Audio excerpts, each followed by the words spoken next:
Assalamualaikum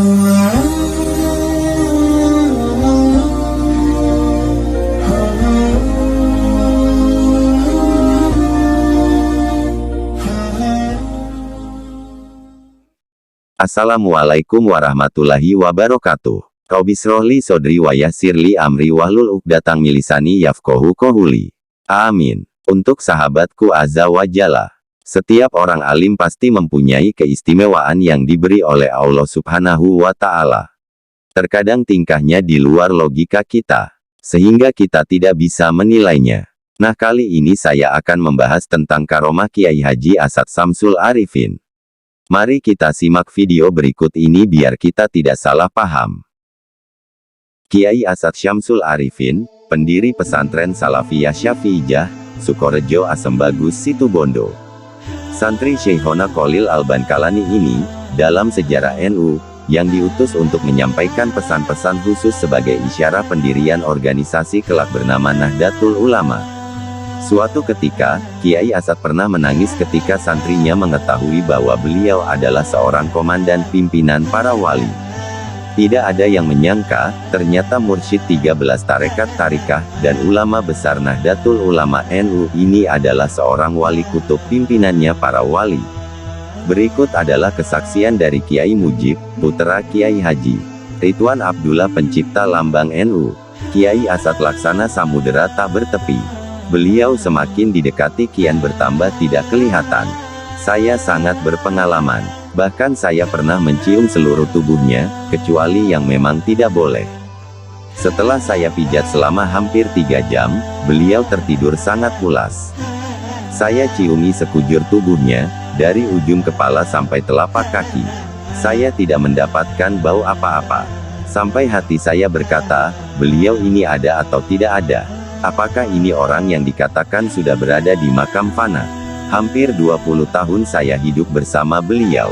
Tambah dekat dan tambah lama, semakin tidak kelihatan, sulit ditebak. Saya baru diberi tahu dan mengerti, baru yakin siapa beliau ini, setelah saya sampai di Madinah tahun 1987 saat ditunjuk sebagai petugas haji oleh pemerintah. Sebelum berangkat haji, saya pun minta izin kepada beliau. Pak Mujib, pergi haji sampean ini sunah tapi sampai datang ke Haramain tahun ini wajib fardu kifayah. Kalau sampean tahun ini tidak datang ke tanah haram, dosa sampean besar, kata Kiai Asad. Kenapa? Tanyaku. Jawabnya nanti di sana, bukan di sini, kata Kiai Asad. Namun sampean jangan berkecil hati. Sampean saya pinjami ijazah. Setelah pulang, ijazah tersebut harus dikembalikan. Tidak boleh dipakai terus. Kalau saya sudah hafal bagaimana, Kiai? Tanyaku. Ya terserah, kalau sampean jadi bajingan. Sampai larut malam, saya tidak diperbolehkan pulang. Saya disuruh pulang besok pagi. Tapi ijazah itu, tidak dipinjamkan, sampai saya tertidur. Ternyata, dalam tidurku itu saya ditalkin ijazah. Lalu saya ditanya apakah masih punya wudhu. Saya jawab, masih punya. Baru kemudian saya ditalkin. Menjelang salat subuh saya pun terbangun. Ternyata di bawah bantal ada secarik kertas yang ditulis oleh Kiai Asad. Bunyinya persis seperti ijazah dalam tidur tadi. Mungkin beliau takut saya lupa. Setelah saya pulang dari haji, beliau sudah ada di rumah saya ingin mengambil ijazah itu. Saya tidak minta oleh-olehnya, Pak Mujib. Hanya saja ijazah itu harus dikembalikan, kata Kiai Asad. Mungkin, ijazah itu takut disalahgunakan. Alhamdulillah saya berhasil menunaikan ibadah haji. Ada beberapa peristiwa yang saya alami, yang hanya bisa saya ceritakan kepada Kiai Asad. Semuanya saya ceritakan. Lalu saya bertanya, ada satu kiai, yang menyangkut panjenengan. Loh, sampean ke sana mau ngurus saya juga ya? Tanya Kiai Asad dengan nada marah. Saya pun dimarahi oleh beliau. Sampean ke sana dengan saya pinjami ijazah segala, jadi ngobjek saya juga ya? Kurang ajar sampean ini, katanya agak marah. Ya tidak begitu, Kiai. Masa saya sudah ikut panjenengan hampir 20 tahun, kok tidak tahu siapa sebenarnya panjenengan? Jawabku, lah iya, sampean ngobjek, Ingin tahu saya? Apa hasilnya? Saya disuruh membacakan ayat di hadapan panjenengan.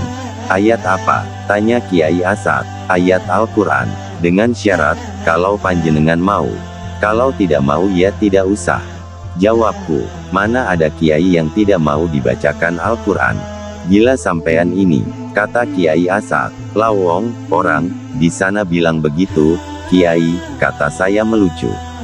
Ceritanya, sewaktu di Tanah Haramain saya bertemu seseorang. Kata orang itu, kalau Kiai Asad tidak mengaku siapa sebenarnya beliau, bacakan ayat ini. Dengan catatan beliau harus mau. Kalau tidak mau, ya saya tidak akan pernah tahu siapa Kiai Asad, jawabku. Karena itu saya pun mendesak orang itu.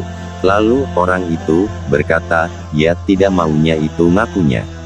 Saya lalu membacakan ayat yang dimaksud di hadapan Kiai Asad. Belum selesai saya membaca ayat tersebut, Kiai Asad menangis sejadi-jadinya, menjerit sampai bercucuran air mata. Inilah pengakuan yang tidak bisa dihindari. Saya tembak di tempat dengan resep orang tadi. Ya, jangan tanya siapa orang tersebut. Saya tunggu. Beliau nangis hampir 1 jam, itu pun masih terisak-isak seperti anak kecil. Lalu saya diajak salaman. Ketika saya mau mencium tangan beliau, tidak diperbolehkan. Kali ini sampean tidak saya izinkan mencium tangan saya, kata Kiai Asad masih dalam keadaan terisak. Saya pucat. Wah, haji saya kali ini mardut tertolak begitu dalam benak saya. Mengapa? Sebab saya telah membuka rahasia besar, yang di dunia ini orangnya hanya satu. Wali kutub ini, di dunia hanya satu.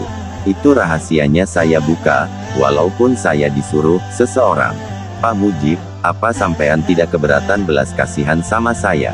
Saya minta belas kasihan sampean.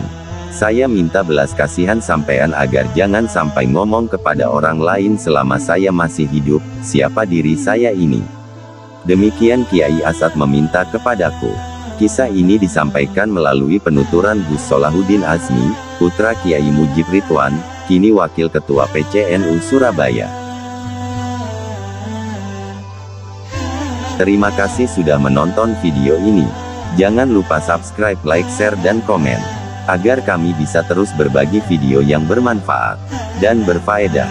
Wassalamualaikum warahmatullahi wabarakatuh.